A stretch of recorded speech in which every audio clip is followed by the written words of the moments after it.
जी अस्सलाम वालेकुम। KF6 आज के लेक्चर का आगाज़ करते हैं। Lecture number 81। आज के लेक्चर में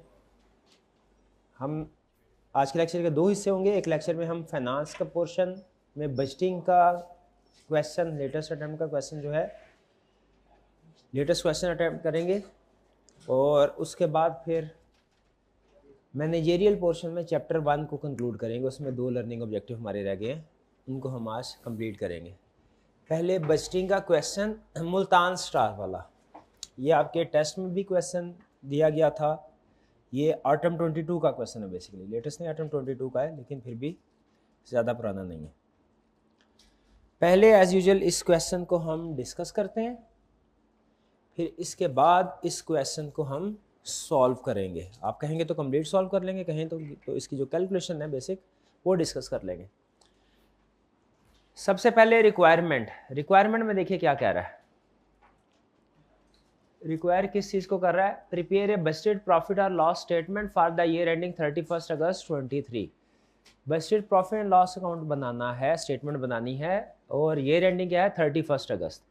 अगर आप ऊपर डाटा देखें तो उसने डाटा दिया है वो 31 अगस्त 22 का डाटा है, ठीक है।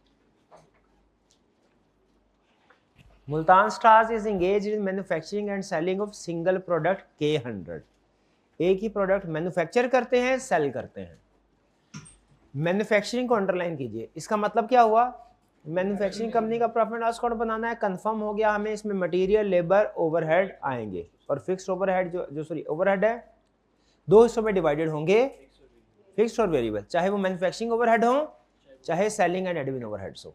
यहां तक क्लियर? आगे चलते हैं। The management is in the process of preparing its budget profit and loss statement for the year ending 31st August 23। Management profit loss बनाना चाह रही है 31 अगस्त 23 का। Following information available in this respect. 31 अगस्त 2022 का प्रॉफिट एंड लॉस स्टेटमेंट उसने दिया हुआ है, इसको जरा गौर से देखें। प्रीवियस ईयर है। इस तरह के क्वेश्चन में फिर हम कैसे इस साल का बजट बनाते हैं? स्टार्ट करते हैं हम प्रीवियस ईयर की फिगर से, और उसमें जो भी एडजस्टमेंट होती है प्रोडक्शन के इंक्रीज की वजह से, वो एडजस्टमेंट और फिर इन्फ्लेशन की एडजस्टमेंट करके इस साल की फिगर तक पहुंचते हैं। ऐसे ही है, स्टार्ट करते हैं बेस ईयर से, और उसमें जो भी एडजस्टमेंट उसने दी हो, एडजस्टमेंट करने के बाद इस साल की फिगर तक हम पहुंचते हैं। बताइए क्या तरीकाकार ठीक है ये? करेक्ट। अच्छा, अब सेल्स देखिए। सेल्स में इस तरह के क्वेश्चन में एक काम मैंने आपको पहले भी रिकमेंड किया था, फिर याद करवा रहा हूं। उसने हमें नहीं बताया यूनिट्स कितने सेल हुए। यहाँ पे इस टेबल में यूनिट्स कितने सेल हुए हैं और किस प्राइस पे सेल हुए हैं, ऐसा ही है। सेलिंग एंड एडमिन या मैन्युफैक्चरिंग ओवरहेड है, इसमें फिक्स कितने हैं, वेरिएबल कितने हैं, नहीं बताया, टोटल बताया। मटेरियल है, इसमें मटेरियल अगर यूनिट्स में कंज्यूम हुआ है, यूनिट सोल्ड की तरह मटेरियल कंज्यूम भी यूनिट्स में है, तो कितने यूनिट्स कंज्यूम हुए हैं, कितने किस रेट पे हुए हैं, नहीं बताया, सिर्फ टोटल अमाउंट बताई है। लेबर में भी इसी तरीके से कितने लेबर आवर्स हैं, किस रेट पे, नहीं बताया, टोटल बताया। इस तरह के क्वेश्चन में अगर उसने इंफॉर्मेशन दी हो तो आपके जितने भी इनकम या एक्सपेंस की अमाउंट्स हैं, आपने इनका ब्रेकअप यहां पे लिखना है। ये जो खाली जगह नजर आ रही है आपको, एग्जाम में भी इस तरीके से करना है। ये खाली जगह नजर आ रही है, यहां पे आपने इस वाली फिगर का ब्रेकअप यहां पे लिखना है। यूनिट्स कितने, रेट कितना, यहां पे केजी कितने, रेट कितना, यहां पे आवर्स कितने, रेट कितना, यहां पे वेरिएबल कितने, फिक्स कितने, सेलिंग में वेरिएबल कितने, फिक्स कितने। ये नीचे ब्रेकअप उसने या इंफॉर्मेशन अगर दी हुई है, अगर इंफॉर्मेशन या ब्रेकअप नीचे दिया हुआ है, आपने इसे ऊपर लिखना है। कोई स्टूडेंट मुझे बता सकता है इसकी रीजन क्या है? अगर नीचे इंफॉर्मेशन दी हुई है तो मैं आपसे ऊपर उससे यहां पे क्यों लिखवा रहा हूं? हमारा सिंप्लीफाई हो जाएगा। शाबाश। इंफॉर्मेशन जो उसने नीचे स्कैटर्ड फॉर्म में दी हुई है वो आप सिमेट्री फॉर्म में ऊपर लिख देंगे, अरेंज सीक्वेंस के साथ। हर आइटम की एडजस्टमेंट करना आपके लिए आसान हो जाएगा। नीचे इंफॉर्मेशन सारी बिखरी हुई है, जब आप ऊपर लिख देंगे आपको पता होगा सेल्स में मैंने ये दो चीजें हैं, यूनिट्स लग गया, प्राइस लग गया, यूनिट्स की एडजस्टमेंट अलग करनी है, प्राइस की अलग करनी है।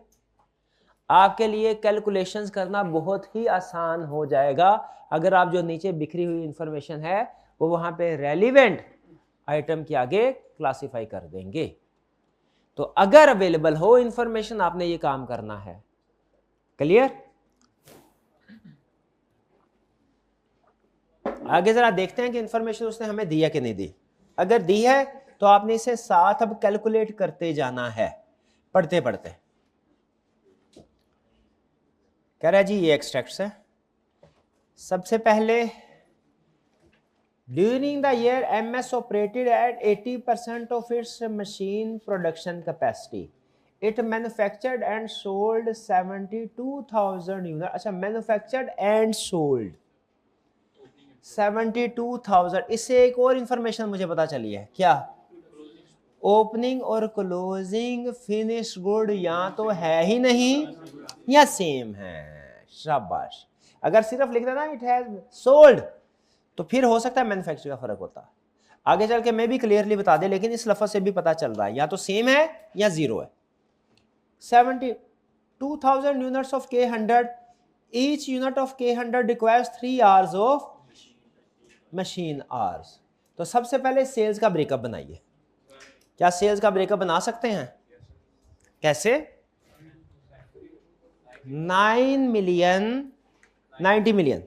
90 मिलियन टोटल रेवेन्यू है डिवाइडेड बाय 72,000 यूनिट सोल्ड हैं 125। यहां पे लिखिए 7 ब्रैकेट में 72,000 एट द रेट ऑफ 1250। ये आपने उस इंफॉर्मेशन को इंक्लूड कर लिया।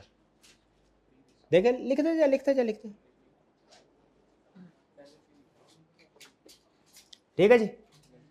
अच्छा, अब उसने हमें बताया कि ये 80% कैपेसिटी थी। इसकी 100% कैसे कैलकुलेट करेंगे? 100% हमें in terms of units calculate करना चाहिए या इन टर्म्स ऑफ आवर्स? अगर यूनिट एक ही होता ना तो in terms of unit calculate करते।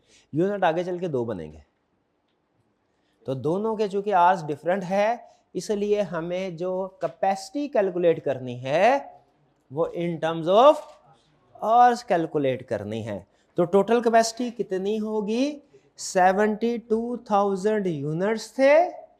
अगर आप इन्हीं को डिवाइडेड बाय 0.8 करें ना तो 90,000 कैपेसिटी आएगी इन टर्म्स ऑफ यूनिट्स के K100 की मैक्सिमम कैपेसिटी 90,000 है। अगर इस साल भी K100 ही यूज करता रहता, हम इसी को यूज करते, हमें बिला वजह डिटेल में जाने की जरूरत ही नहीं थी। लेकिन इस साल उसने 2 प्रोडक्ट्स मैन्युफैक्चर किया, दोनों के आवर्स डिफरेंट है। इसका मतलब जब हमने एलोकेट करने होंगे K100 को ज्यादा आवर्स एलोकेट करने होंगे, K50 जो दूसरा यूनिट है तो कम एलोकेट करने होंगे। हमें अब जो कैपेसिटी कैलकुलेट करनी चाहिए वो in terms of hours calculate करनी चाहिए।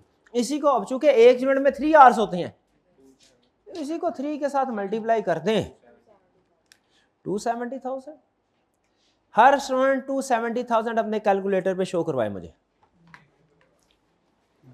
कैसे आया?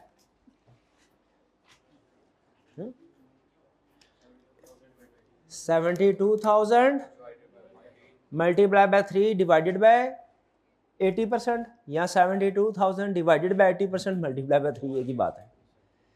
तो 100% कैपेसिटी कितनी आई? 270,000।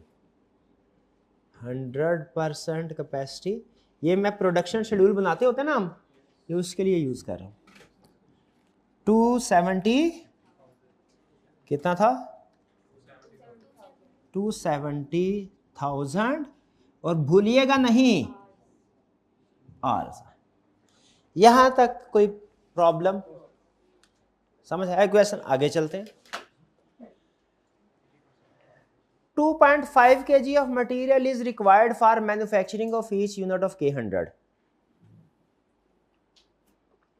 क्या करना है आपने? क्या करना है? जो करना है वो करें, जो करना है वो करें। ब्रेकअप बनाना है। किसका ब्रेकअप बनाना है? मटेरियल का। 2.5 kg यूज हुआ होता है एक यूनिट के लिए। कितने यूनिट बने थे? 72,000 मल्टीप्लाई बाय 2.5। पिछले साल 180,000 kg यूज हुआ, तो किस रेट पे यूज हुआ? 36 million divided by 180,000, 36 million divided by 180,000, 200 लिखे ब्रैकेट में 180,000 kg मल्टीप्लाइड बाय 200 लिखा लिखा, शाबाश। समझ रहे हैं? नीचे इंफॉर्मेशन दिया है, मैं ऊपर क्यों लिखवा रहा हूं? इजी हो जाएगा, सिंप्लीफाई हो जाएगा। आपको बार बार नीचे रैंडम इंफॉर्मेशन कहीं किसी जगह पे दिया, कोई किसी जगह पे दिया। बजटिंग में यही उसका तरीकाकार होता है, ऐसे ऐसे फैला दो इंफॉर्मेशन को ऐसी जगह पे जहां पे ख्वाबो ख्याल भी ना, वहां पे इंफॉर्मेशन फेंक दो। वो एंड पे जाके जो सबसे पहले इंफॉर्मेशन चाहिए होती है, एंड पे जाके पता चलती है कभी भी। भाई ये सेकंड पॉइंट समझ आ गया? Third, each unit of K100 requires 3 labour hours. Machine hours नहीं पूछ रहा, लेबर आवर्स पूछ रहा है। मशीन आवर्स तो होता है वो वेरिएबल ओवरहेड्स के लिए, लेबर आवर्स है यानी वर्कर्स, दिहाड़ीदार मजदूर। ये दिहाड़ीदार भी नहीं है, ये घंटेदार मजदूर है, ठेके पे नहीं है। Labour is hired under a, अच्छा बाकी ठेके पे है, hired under a third party contract according to which MS has to pay for a minimum of 2.5 lakh labour hours. कहता है यानी 2 लाख का लेबर आवर्स का भी काम हुआ ना, कम से कम 2.5 लाख तो देंगे। वैसे पिछली बार कितना काम हुआ होगा, कितने घंटे का?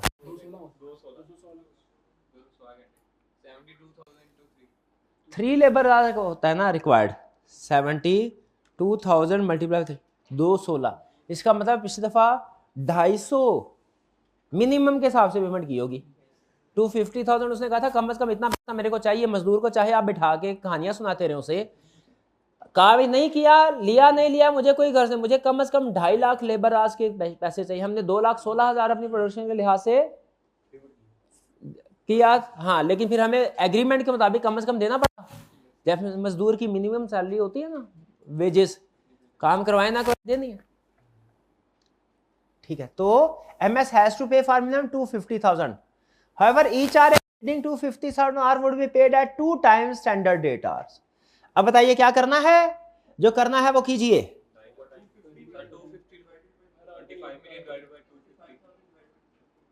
कीजिए, 25 मिलियन है,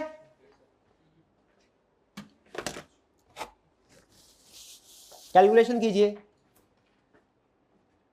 250,000 मल्टीप्लाइड बाय कितना रेट बनता है?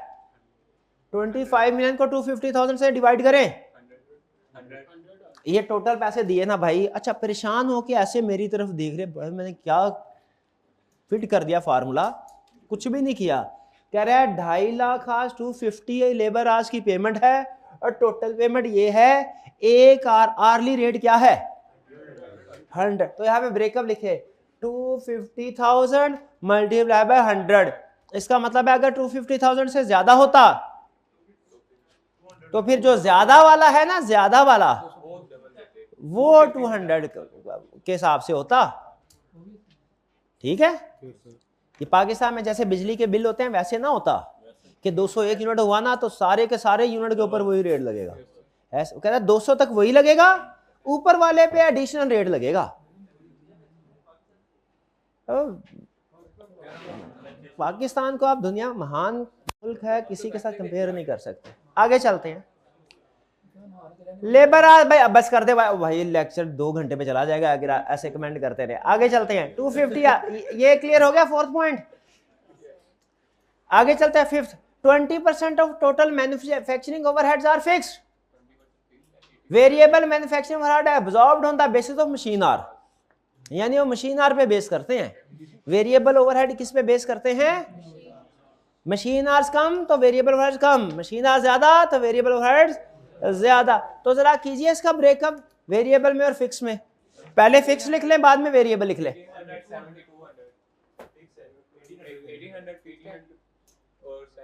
20% फिक्स है 18 और 20,000 वेरिएबल हो जाएगा, ठीक है, ठीक है ना। 9 दूनी 18 उधर आ गया और 9 8 72 700 उधर चला गया।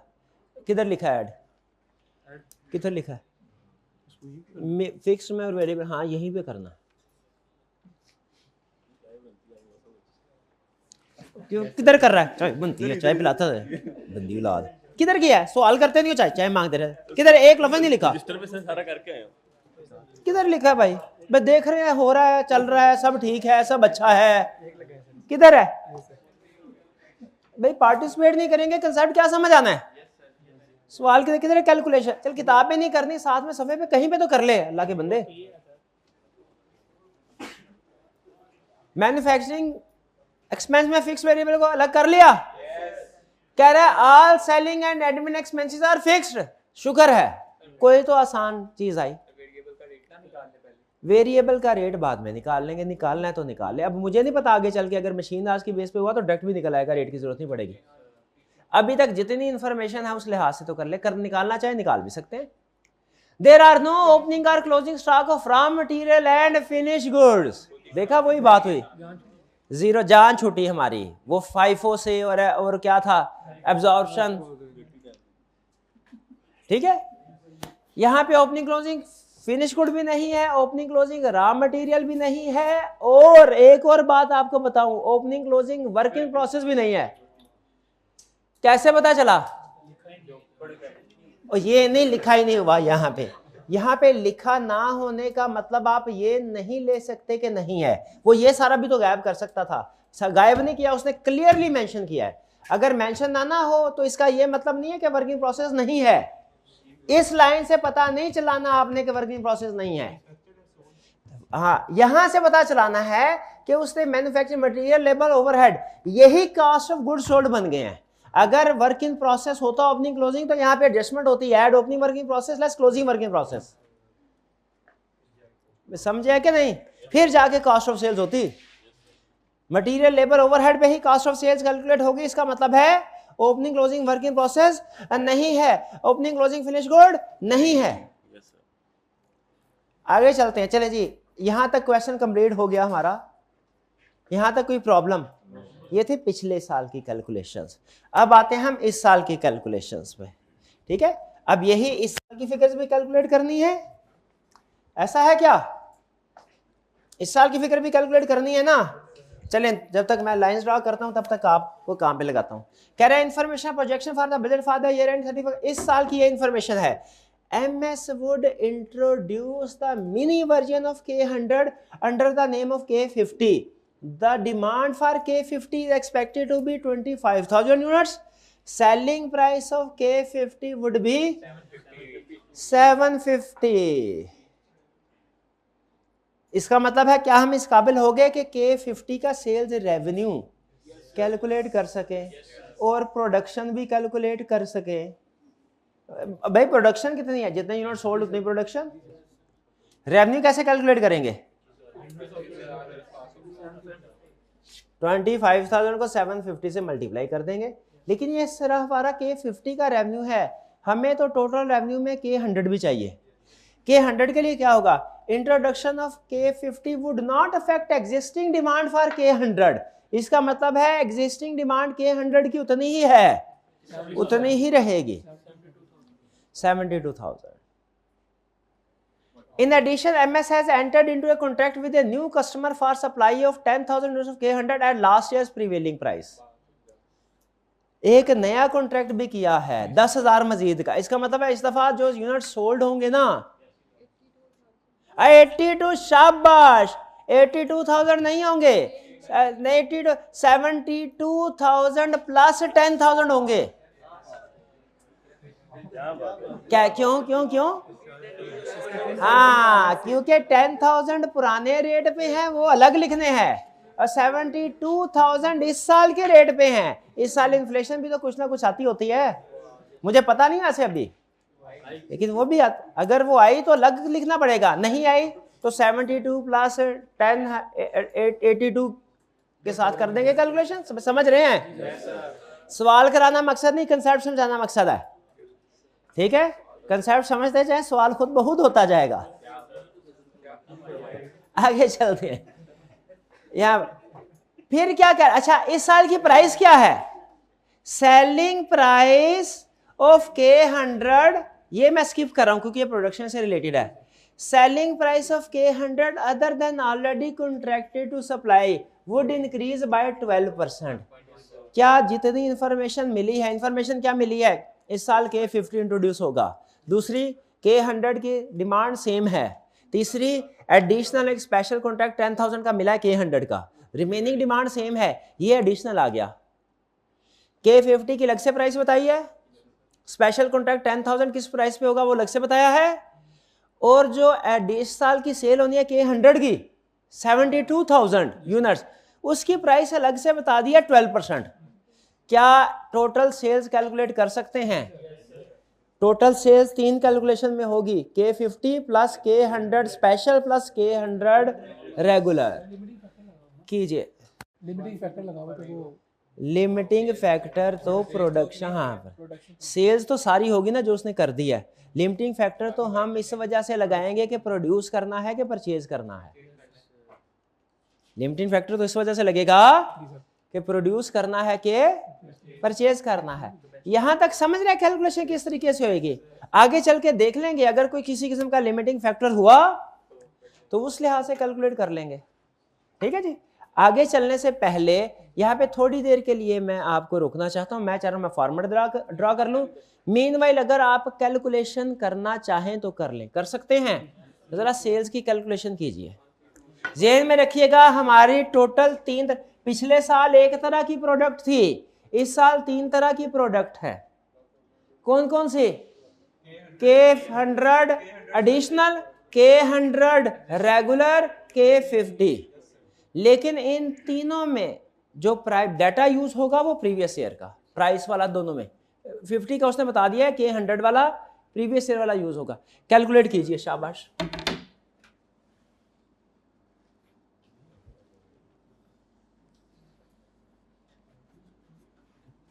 बस ये जैसा जैसा फॉर्मेट है ना, आपने गुजारा ही करना है। लाइनें लगाना, रनने नहीं रहने, ऐसे लाइनों के बगैर नहीं मजा आता।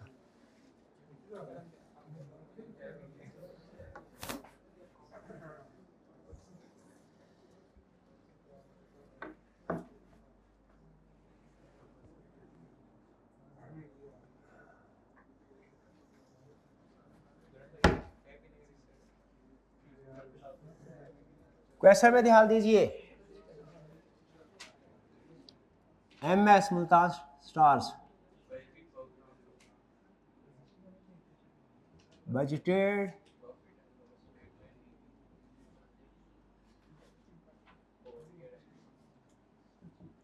ईयर एंडेड 31 अगस्त 2023। सबसे पहले सेल्स, क्लियर? सेल्स कैसे आई? अब जरा देखिए सेल्स की कैलकुलेशन कैसे हुई।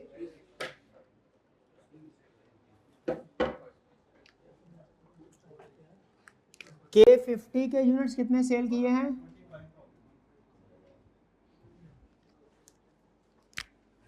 25,000 इंटू 750 प्लस K100 एग्जिस्टिंग, वो कितने सेल किए हैं? ये सॉरी, पहले एडिशनल स्टॉक बताया, जो स्पेशल 10,000 मल्टीप्लाई बाय 1250, फिर जो रेगुलर है साल का 72,000 मल्टीप्लाई बाय 1250 1.12। ये सारी कैलकुलेशन कर, आप चाहे तो इसको इस एक लाइन की बजाय K50 अलग और रेगुलर अलग, एडिशनल अलग, ऐसे कैलकुलेशन करके लाइन लगा के टोटल बाहर लिख सकते हैं यहाँ पे, लेकिन मुझे ये थोड़ा शॉर्ट लगता है, इजी कैलकुलेशन लगती है। क्लियर जी? कोई प्रॉब्लम? हर एक ब्रैकेट के बारे में पता है ये क्या चीज है? ये क्या है? तो इन 1000 कितनी अमाउंट आई? 13205, ये है थाउजेंड्स में। 12205 132050 मैच कीजिए, सबकी यही आती है। अच्छा अब आगे चलते हैं, इस साल में मजीद आगे क्या कह रहा है।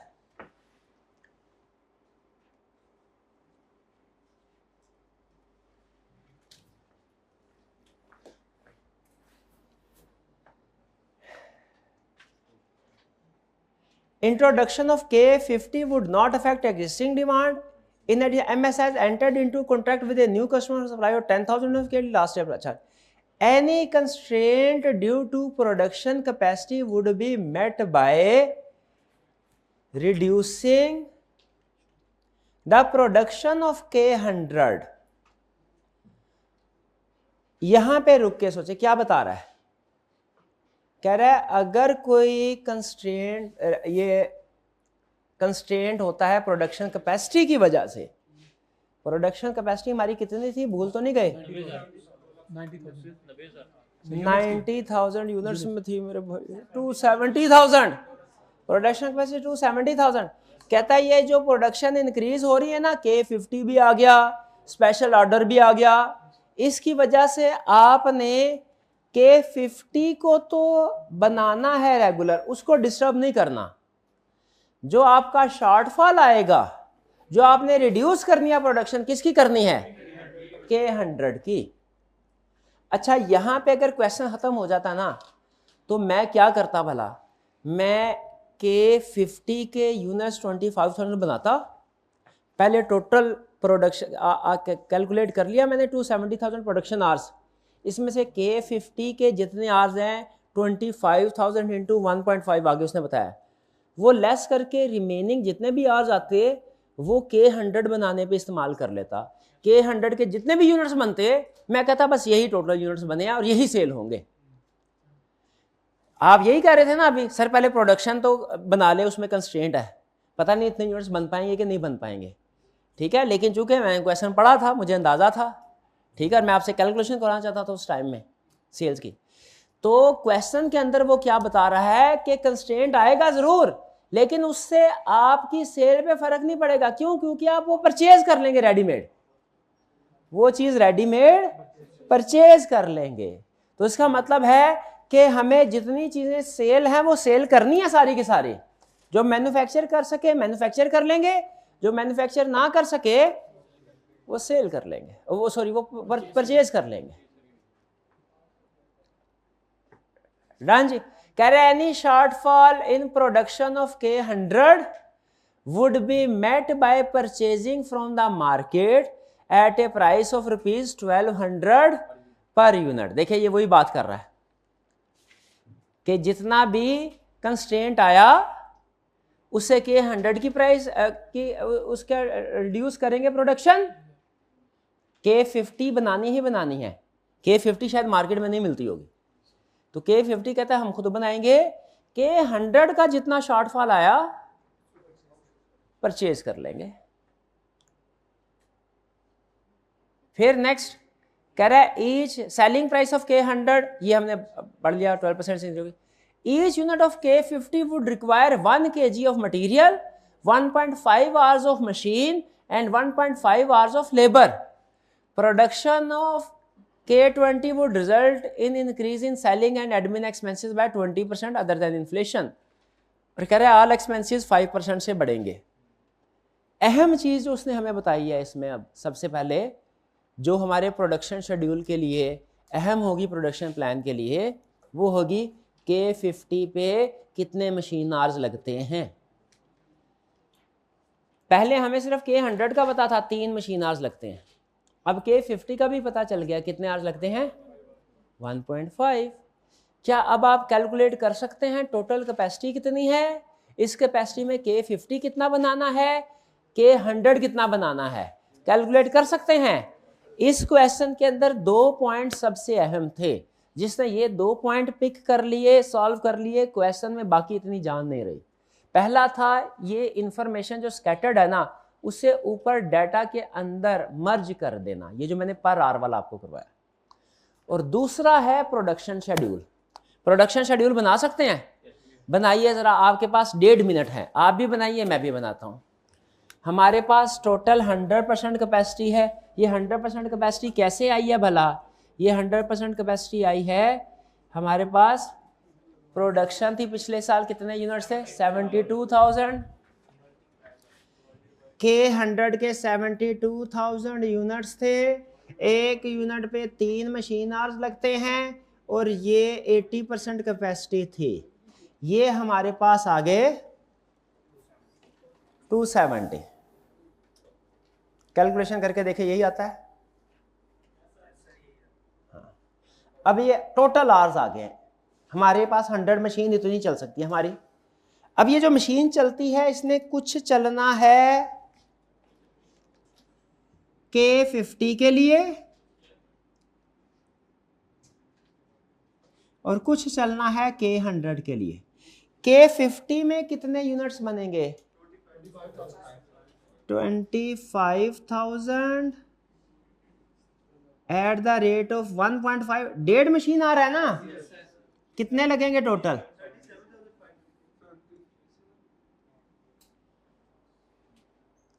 बाकी कितने आवर्स रह गए? बाकी के जितने भी आवर्स होंगे उन पे K100 बनाना है। बाकी के जितने भी आवर्स होंगे K100 बनाना है। K100 कितना बनेगा? 270,000 टोटल थे, माइनस 37,500 इस्तेमाल हो गए। K50 पे 232500। ठीक है जी। तो ये जो टोटल आएंगे इसका मतलब है 232500। ये सारे मशीन आवर्स मैंने K100 के लिए बनाने हैं। ठीक है। तो ये एट द रेट ऑफ 3, ये 3 आवर्स लेता है, तो कितने यूनिट बनेंगे? Divided by 3, 77,500। ये देखिए, समझ आया आपको? क्लियर हुई है? लेकिन ये है प्रोड्यूस्ड।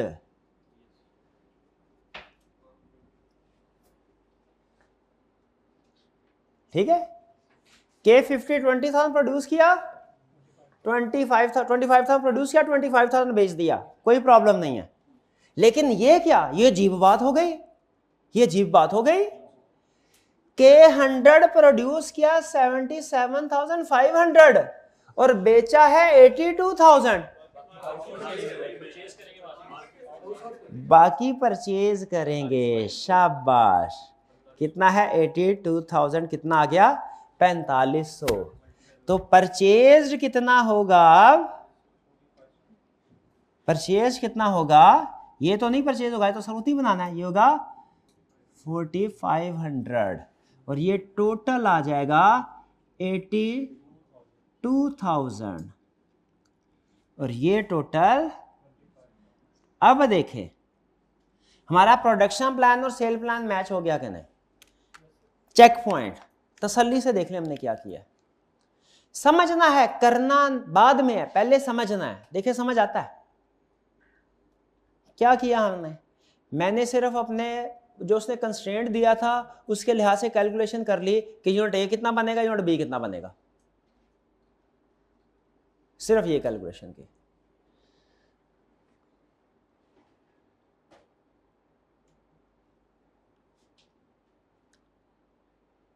डन जी। चलें, अब काम आसान है आगे। अब क्या है? पिछला बेस ईयर देखना है, एडजस्टमेंट करते जाना है, आगे बढ़ते जाना है। अब है लेस कॉस्ट ऑफ सेल्स। जैसा पिछले साल बनाया था वैसा ही इस साल बना देते हैं। कॉस्ट ऑफ गुड्स सोल्ड क्या है? मटेरियल।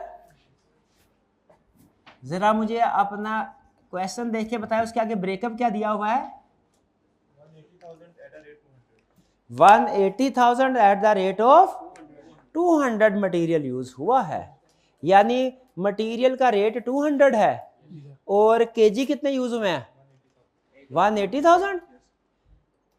एक K100 पे कितने केजी लगता है? 2.5। K100 पे किधर लिखा हुआ है? और K50 में कितना लगता है? 1 kg। किधर लिखा हुआ है? ये देखा, वो जमीन उधर आसमान, यही मसला है इसका। साथ पैरेलल दे दे भाई, ये K50 का शेड्यूल है, K100 का शेड्यूल है, ठक ठक ठक कैलकुलेट नहीं देगा, नहीं देगा। बारह K100 2.5 kg और K50 1 kg।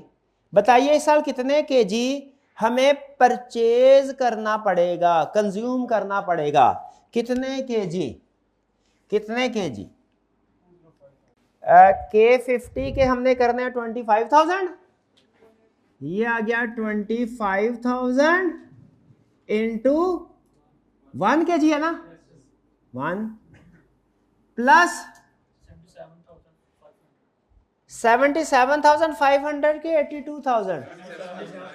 क्यों? शाबाश शाबाश, क्यों? 4,500 रेडीमेड परचेज कर रहे हैं हम, थोड़ी मटेरियल खरीदेंगे। 77,500 और ये यूनिट्स K100 कितना कंज्यूम करता है मटेरियल? 2.5। अगर तो कोई चेंज ना हो प्राइस में, पिछले साल की ही हो, तो मैं आगे क्या लिख दूंगा, इन दोनों को ऐड करने के बाद, मल्टीप्लाइड में दोनों को ऐड करने के बाद, मैं कोई स्ट्रिक्टली मैथमेटिशियन वाले रूल अप्लाई नहीं कर रहा कि पहले मल्टीप्लाई बाद में ऐड, नहीं, प्रेजेंटेशन है सिर्फ। क्या रेट था? ये मटेरियल कंज्यूम्ड आ जाता, ठीक है। लेकिन एक और चीज आपको याद करो, अगर इसमें वो मटेरियल वेस्टेज की रेशो दी होती, आगे वो मल्टीप्लाई हो जाती। याद है एक क्वेश्चन में उसने मटेरियल वेस्टेज की रेशो दी थी, अगर इसमें इन्फ्लेशन दी होगी वो मल्टीप्लाई हो जाएगी। क्या उसने इन्फ्लेशन दी है? कहां दी है?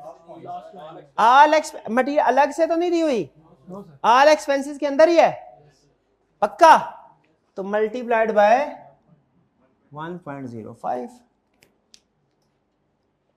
समझ आ रहा है? पक्का कैलकुलेशन करें फिर बताएं मेरा भाई, कितना आया आंसर? 45938। चेक करें सारे, 45938। क्लियर जी?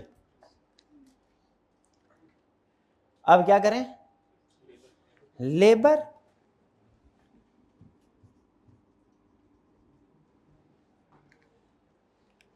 अब उसी तरह लेबर में भी देखना है भाई। लेबर K100 कितनी लेबर लेता है?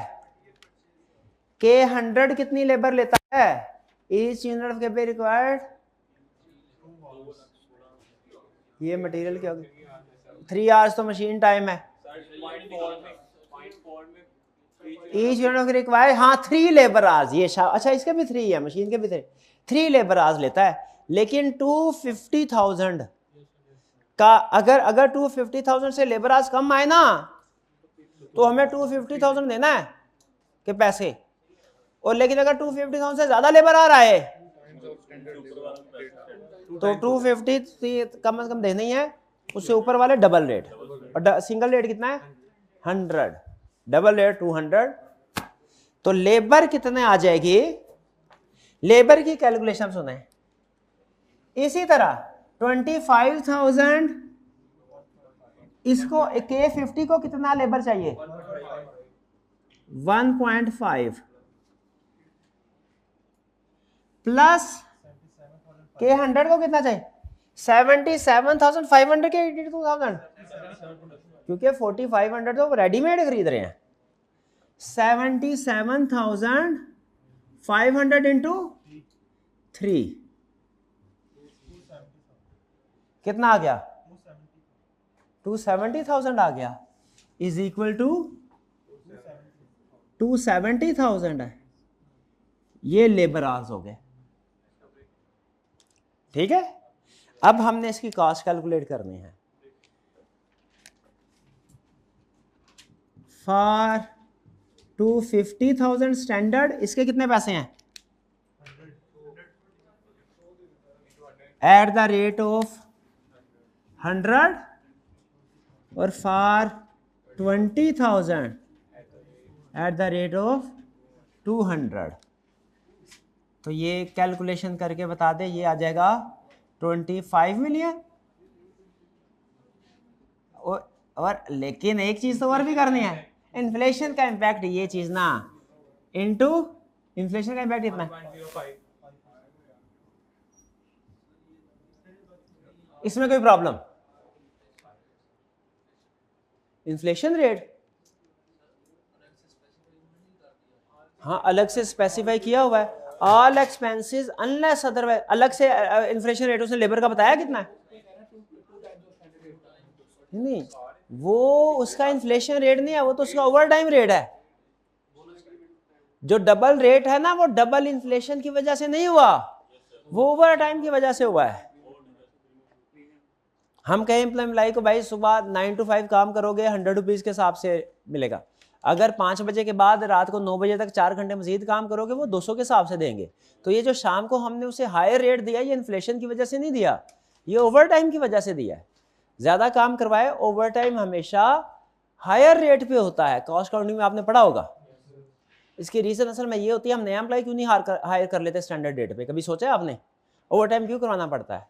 क्योंकि वो एम्प्लॉय एक्सपीरियंस होता है, नया एम्प्लॉय एक्सपीरियंस नहीं होता।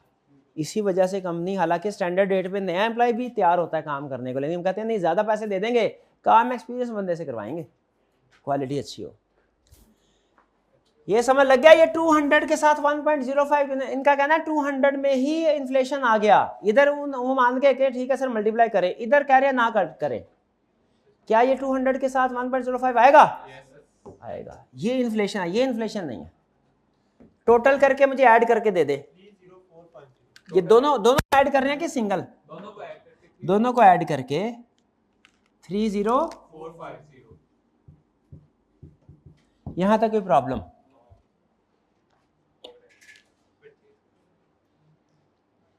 क्लियर? मैन्युफैक्चरिंग ओवरहेड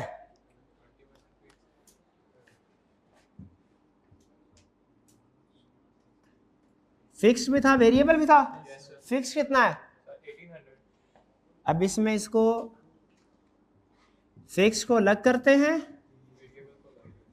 वेरिएबल को अलग करते हैं। फिक्स कितना था? 1800 था। पक्का? 1800,000। चलिए वो इसको 1800 मल्टीप्लाइड बाय 1 पॉइंट, इन्फ्लेशन है, नया तो कोई ऐड नहीं हुआ, फिक्स। ओके, वेरिएबल कितना था? 7200। लेकिन ये किस पे बेस कर रहा था? नंबर ऑफ यूनिट सोल्ड पे कि मशीन आवर्स पे? अगर नंबर ऑफ यूनिट सोल्ड पे होता तो आपको याद है हम कैसे करते हैं calculation? Divided by number of unit produce या सोल्ड पिछले साल के मल्टीप्लाई बाय इस साल के, वो ग्रोथ रेट वाला इंपैक्ट। लेकिन यहां पे कह रहा है नंबर ऑफ यूनिट्स की बेस में नहीं, मशीन आवर्स की बेस पे। पिछले साल कितने मशीन आवर्स थे? पिछले साल मशीन आवर्स कितने थे? कैसे आया 2 लाख से? 72,000 मल्टीप्लाइड बाय 3, यही था 2,16,000। इस साल मशीन आवर्स कितने हैं?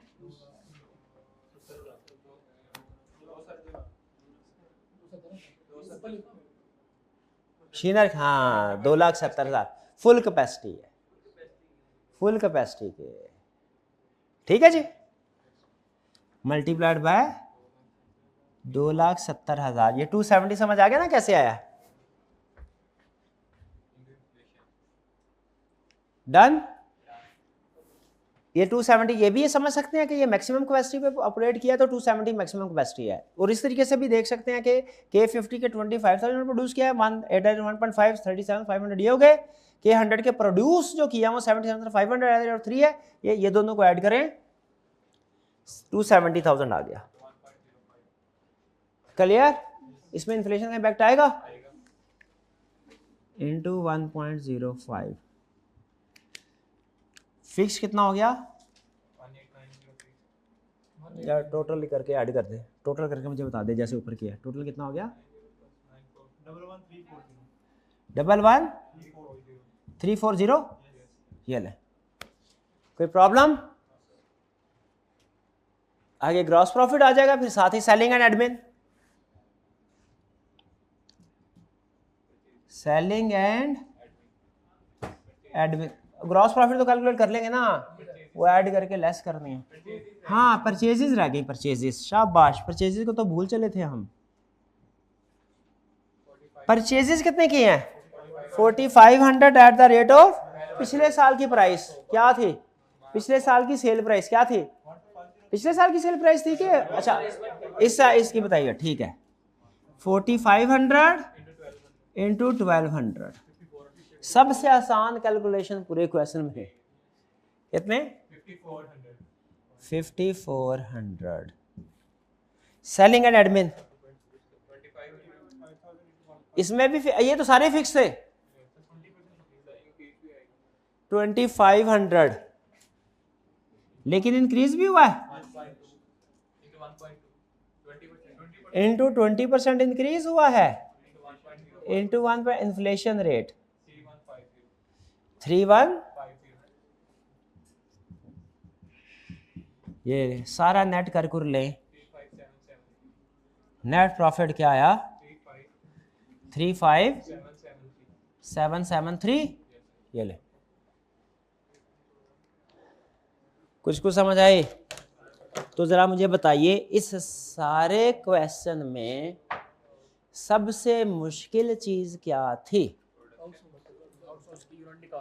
आउटसोर्स के यूनिट निकालना, लेकिन याद रखे इससे भी ज्यादा अहम एक चीज थी, ये ऊपर ब्रेकअप बनाना है इन फिगर्स का, ये प्रोडक्शन शेड्यूल बनाना भी आसान उस ब्रेकअप की वजह से हुआ है।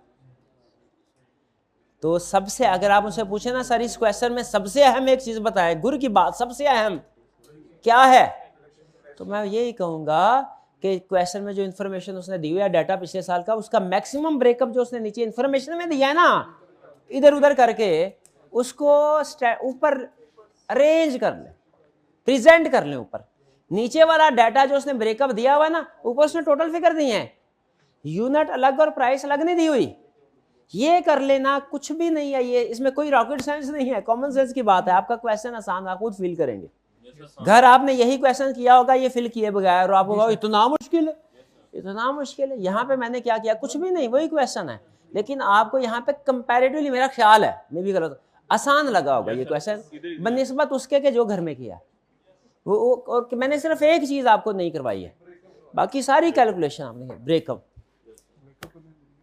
हाँ जी बिल्कुल, जिंदगी आसान, हाँ कर लिया तो आसान नहीं करना,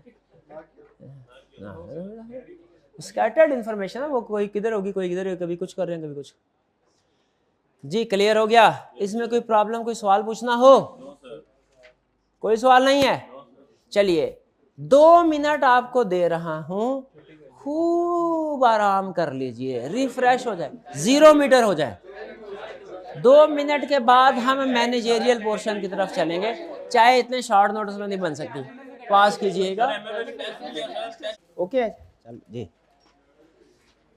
अब हम मैनेजेरियल पोर्शन में चैप्टर 1 के 2 कंसेप्ट सीखेंगे, दोनों इंतहाई आसान और एक दूसरे का अपोजिट, वाइस वर्सा। सर ये कोविड-19 को हम किस में लिखेंगे? लर्निंग ऑब्जेक्टिव 3 आपको ये बता रहा है कि पॉलिटिकल आइडियोलॉजी यानी जो रूलिंग गवर्नमेंट है इसका बिजनेस पे क्या इफेक्ट है, क्या रूलिंग पार्टी किसी मुल्क पे जो पार्टी हुकूमत कर रही है जो गवर्नमेंट है वो बिजनेस को इफेक्ट करती है, कैसे, ये लर्निंग ऑब्जेक्टिव 3 में अपनी पॉलिसी से, किन पॉलिसी से, वही पढ़ना है। और लर्निंग ऑब्जेक्टिव 4 क्या बताएगा, गैस करें, वो उसका अपोजिट है, गैस करें वो क्या बताएगा कि क्या बिजनेस भी गवर्नमेंट को इन्फ्लुएंस कर सकता है। 3 क्या बता रहा है, गवर्नमेंट कैसे बिजनेस को इन्फ्लुएंस करेगी। 4 क्या बताएगा, बिजनेस कैसे। ये अजीब बात हो गई, क्या बिजनेस में इतनी ताकत होती है कि वो हुकूमत को इन्फ्लुएंस कर सके, हुकूमत को अपनी पॉलिसीज बदलने में मजबूर कर सके। अभी 3-4 दिन पहले एग्जांपल आपने देख ली पेट्रोल पंप्स वाली हैं, वो विदहोल्डिंग टैक्स मसला था ना टैक्स का, उन्होंने क्या किया, हड़ताल कर दी, सब ने कहा बंद कर दे, गवर्नमेंट ने क्या किया, वापस ले लिया कि नहीं। तो ये है कि बिजनेस भी गवर्नमेंट को इन्फ्लुएंस कर सकते हैं उसकी पॉलिसीज को, कैसे, यही आपको सिखाया जाएगा। पहले पॉलिटिकल आइडियोलॉजी, क्या गवर्नमेंट कैसे बिजनेस को अफेक्ट कर सकती है, किसी भी बिजनेस को। कह रहा है control over local business and property, कुछ टाइप ऑफ बिजनेस ऐसी, कुछ टाइप ऑफ गवर्नमेंट ऐसी होती है वो कंट्रोल करके रखती है बिजनेस को, कुछ टाइप ऑफ गवर्नमेंट होती है बिजनेस को कंट्रोल नहीं करके देती। याद है कल पढ़ा था कंसेप्ट कि कौन सी टाइप ऑफ गवर्नमेंट, कंट्रोल करती है कम्युनिस्ट, और कौन सी कंट्रोल नहीं करती? यही कह रहा है कम्युनिस्ट या leftist favour ownership and control of state on local resources, they are against foreign investment and international control over local property. ठीक है जी, कम्युनिस्ट और कैपिटल। लेकिन याद रखिए कोई भी country in true sense her point of view से अगर आप कहें ना कि कम्युनिस्ट है तो ऐसा नहीं होगा। यानी जो कम्युनिस्ट कंट्री है उसमें भी हो सकता है कोई एक दो फैक्टर आपको कैपिटलिस्ट वाले मिल जाएं। 100% प्योर कैपिटलिस्ट या 100% प्योर कम्युनिस्ट कंट्री एग्जिस्ट नहीं करते, ध्यान में रखिएगा। फीचर्स आपको नजर आ रहे होंगे।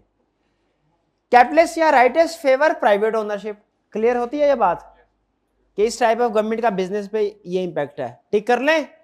आगे गवर्नमेंट स्पेंडिंग, बताइए कम्युनिस्ट कंट्री जो होती हैं गवर्नमेंट किस चीज पे स्पेंडिंग करेंगी? लग्जरी गुड्स पे या बेसिक नेसेसिटीज पे? उन्हें कहते हैं पब्लिक गुड्स पे, ठीक है, या प्राइवेट गुड्स पे? पब्लिक गुड्स के ऊपर, ठीक है, जिसका आवाम को फायदा हो। वो सरकारी अफसरों के लिए हेलीकॉप्टर, जहाज, नई नई गाड़ियां नहीं खरीदेगी। कौन सी? कम्युनिस्ट। कम्युनिस्ट वो पब्लिक गुड्स जिनका आवाम को फायदा होगा, हालांकि इनका भी अल्टीमेटली आवाम को ही फायदा होता है। हेलीकॉप्टर, हाँ, जहाज का बिल्कुल। अब ट्रैफिक रवानी के साथ चलती रहती है, कम फायदा है आपको। समझ गए। Capitalist spend on military, police, judiciary and interest on national है। कम्युनिस्ट किस पे स्पेंड करते हैं? पब्लिक गुड्स पे, यानी हेल्थ, एजुकेशन, वेलफेयर प्रोजेक्ट्स पे, जिससे डायरेक्टली आवाम को फायदा हो। कैपिटलिस्ट का ये ऐसी चीजों में जो डायरेक्टली अवाम को फायदा नहीं है, ये मिलिट्री हटा दें उन बेचारे, मतलब को बेचारे, हाँ, खुद सेल्फ रिलायंट गवर्नमेंट से थोड़ी है, हाँ, बस सबसे कम है, कम। हाँ, taxation tax policies have major impact on business. अच्छा बताइए जरा कि टैक्स ज्यादा हो तो कैपिटलिस्ट एक्टिविटीज प्रमोट होंगी कि डिस्करेज होंगी? डिस्करेज। और कम हो तो? कह रहा है capitalist ideology reduces tax to promote private sector investment, सही कह रहा है। और कम्युनिस्ट क्या करेंगे? वो टैक्स बढ़ाएंगे इन बिजनेसेस के ऊपर जो प्राइवेट, ताकि इनसे जो पैसा आए अवाम के ऊपर खर्च किया जा सके। ठीक है, broad tax base brings equality in economy. कोई साबित कर सकता है ये बात सही है कि गलत? इस बात को सही साबित करें। ब्रॉड टैक्स बेस, जितने ज्यादा टैक्स कलेक्ट किया जाएगा इकोनॉमी इक्वालिटी आएगी। अमीर गरीब का फर्क है? गलत, सही नहीं पूछ रहा, ये पूछ रहा हूं इक्वालिटी कैसे आएगी? अमीर से टैक्स लिया जाएगा, गरीब को दिया जाएगा, गरीब अमीर गरीब हो जाएगा थोड़ा सा, गरीब थोड़ा सा अमीर हो जाएगा। हर वो चीज जो कंसेप्ट के अगेंस्ट चले वो आपके जहन में आ जानी चाहिए, सिर्फ कंसेप्ट को जगह नहीं देनी जहन में। गरीब से गरीब तरह बेनजीर इनकम सपोर्ट प्रोग्राम या इस तरह के जो प्रोग्राम है, उनसे जब गरीबों को पैसे मिलेंगे वो थोड़े अमीर नहीं होंगे, थोड़े ही सही अमीर तो होंगे ना।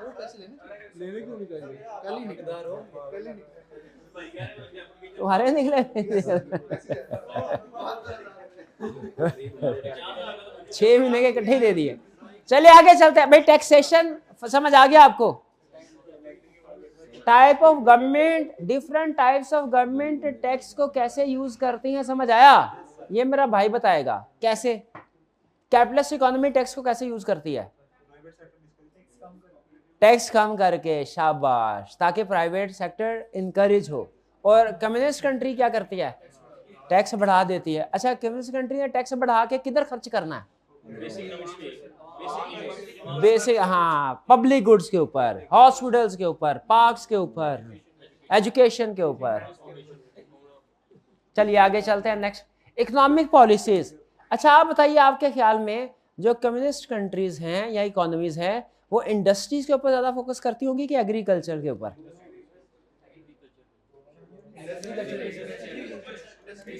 क्या, हाँ, अब जहन में ले आए कैपिटलिस्ट इकोनॉमीज कोई भी दुनिया की बड़ी बड़ी, और देखे वो इंडस्ट्री की वजह से मशहूर है अपनी या एग्रीकल्चर प्रोडक्ट्स की वजह से? प्रो इंडस्ट्रियल अप्रोच, यानी प्रो इंडस्ट्रियल का मतलब है कि इंडस्ट्री को जो प्रमोट करते हैं वो कैपिटलिस्ट, हाँ जी, मैन्युफैक्चरिंग प्रमोट्स करते हैं मैन्युफैक्चरिंग एंड रिलेटेड सेक्टर्स के ऊपर, और pro agriculture approach promotes agriculture and related sector. तो आपने ये भी हम पाकिस्तान के पर्सपेक्टिव से भी आपने देखा होगा कि अमूमी तौर पे जो PMLN का जो दौर होता है उसमें इंडस्ट्रीज को ऊपर ज़्यादा फोकस किया जाता है, और जो हाँ जो पीपल्स पार्टी का दौर हुआ करता था उसमें एग्रीकल्चर को ज़्यादा प्रमोट, हालांकि बैलेंस करके, ये नहीं कि दूसरे सेक्टर को बिल्कुल इग्नोर कर देते हैं, लेकिन प्रायोरिटी उनकी सर्टन होती है। लेबर लॉस, क्या लेबर लॉज बिजनेस को इफेक्ट करते हैं? लॉ तो कोई भी हो बिजनेस को इफेक्ट करता है, लेबर लॉज डायरेक्टली बिजनेस को कैसे इफेक्ट करते हैं? मिनिमम वेज की वजह से, मिनिमम वेज से कॉस्ट इंक्रीज होती है।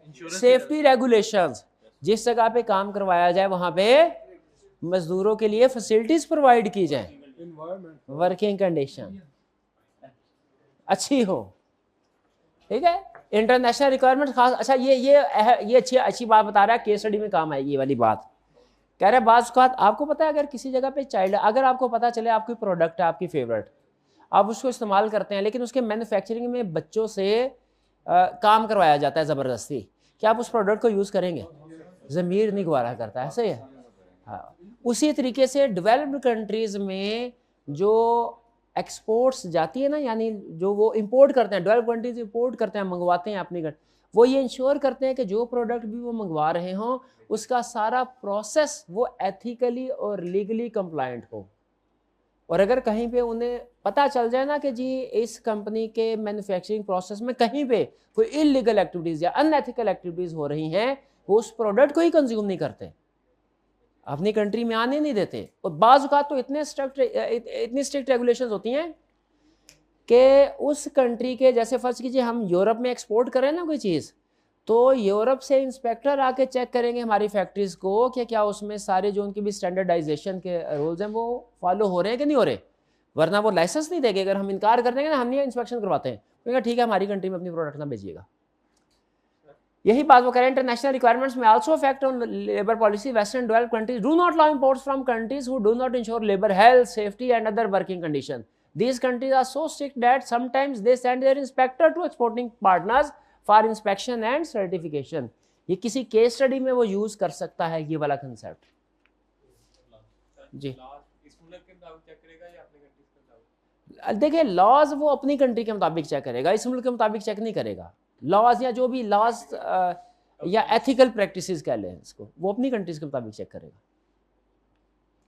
International relationship and policies, different types of government की डिफरेंट पॉलिसी। आपने देखा होगा पाकिस्तान में भी ऐसा होता है, कोई एक गवर्नमेंट आती है वो कुछ दूसरी कंट्रीज़ के साथ पाकिस्तान के ताल्लुकात बेहतर करने की कोशिश करती है, गवर्नमेंट चेंज होती है, अगली गवर्नमेंट आती है, वो पुरानी वाली कंट्रीज़ के साथ ताल्लुकात को अहमियत नहीं देती, उसकी प्रेफरेंस नहीं होती है। कोई गवर्नमेंट आती है वो इंडिया के साथ ताल्लुकात को बेहतर करने की कोशिश करती है, कोई आती है अब अफ़गानिस्तान के साथ, कोई कहते हैं जी नहीं अफ़गानिस्तान से ताल्लुकात, हाँ जी वगैरह वगैरह वगैरह, हाँ जी अमेरिका के साथ कोई रशिया। इसी तरह ये डिफरेंट टाइप्स ऑफ गवर्नमेंट की डिफरेंट पॉलिसीज होती हैं। कह रहा है जो कम्युनिस्ट कंट्रीज होती हैं उनका फोकस क्या होता है कि हम जो कुछ भी प्रोड्यूस करें वो विद इन दी कंट्री करें, वो दूसरी कंट्रीज के ऊपर डिपेंडेंट होना पसंद नहीं करते। और कैपिटलिस्ट कंट्रीज होती हैं, इकोनॉमीज होती हैं, वो ये कहती हैं कि जिस चीज़ में हम स्पेशलाइज्ड है वो हम प्रोड्यूस करते हैं, जिस चीज़ में कोई दूसरी कंट्री स्पेशलाइज्ड है वो प्रोड्यूस करे। Ideology support foreign investment, good international have direct impact on local business. कुछ कंट्रीज कुछ इकोनॉमीज, कुछ गवर्नमेंट फॉरेन इन्वेस्टमेंट को इनकरेज करती है, कुछ फॉरेन इन्वेस्टमेंट को इनकरेज नहीं करती, ताकि उनके लोकल बिजनेस प्रोटेक्टेड हो, इफेक्ट हो। जैसे अगर हम अलाउ कर दें चाइना से हर प्रोडक्ट पाकिस्तान में इंपोर्ट की जा सकती है, वो शायद सस्ती पड़ेगी, लेकिन वो इतनी सस्ती पड़ेगी कि पाकिस्तान के जो मैन्युफैक्चरर हैं वो मैन्युफैक्चरिंग छोड़ देंगे, बेरोज़गारी बढ़ जाएगी, लोकल प्रोडक्शन कम हो जाएगी। तो कंट्रीज फॉरेन इन्वेस्टमेंट को किस तरीके से ट्रीट करना इस पर डिफर करती हैं। कुछ कंट्रीज या कुछ गवर्नमेंट्स फॉरेन इन्वेस्टमेंट को वेलकम करती हैं, कुछ रिस्ट्रिक्टेड रखती हैं। क्लियर? आपके ख्याल में क्या ओपन होना चाहिए कि रिस्ट्रिक्शन होनी चाहिए? होनी चाहिए। चलिए हाँ, लिमिट्स कोटा सिस्टम वगैरह। अच्छा ये कंसेप्ट जो अभी हमने, बिल्कुल छोटा सा कंसेप्ट है,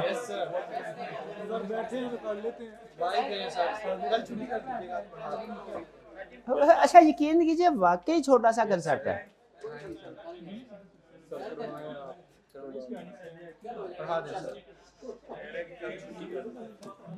चैप्टर भी खत्म हो गया है, अच्छी से तैयारी करो। ये 5 मिनट का टॉपिक नहीं है, टॉपिक हो जाता है इतनी देर में थोड़ी वोटिंग करवा, कोई प्रॉब्लम नहीं है, कोई प्रॉब्लम नहीं है। जैसे आप कहते हैं वैसे, क्योंकि हमारे पास टाइम है। असल चीज़ है साथ में फाइनेंस की प्रैक्टिस भी करते रहते हैं। फाइनेंस की कोई प्रैक्टिस हो गई, बजटिंग का एक क्वेश्चन मेरी तसल्ली हो गई, कंसेप्ट रिवाइज हो गए।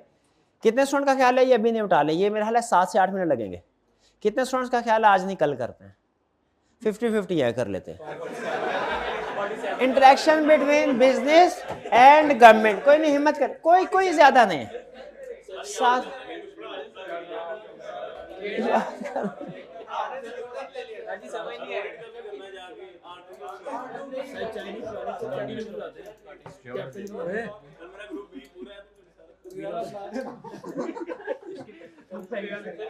स्टार्ट करें। 4 बजने से ऊपर 1 मिनट भी नहीं जाएगा इंशाल्लाह। अभी 8 टेस्ट। अच्छा ये अच्छी बात की टेस्ट भी छोटा सा है, 35 मिनट का है, वो भी एक 40 मिनट का है।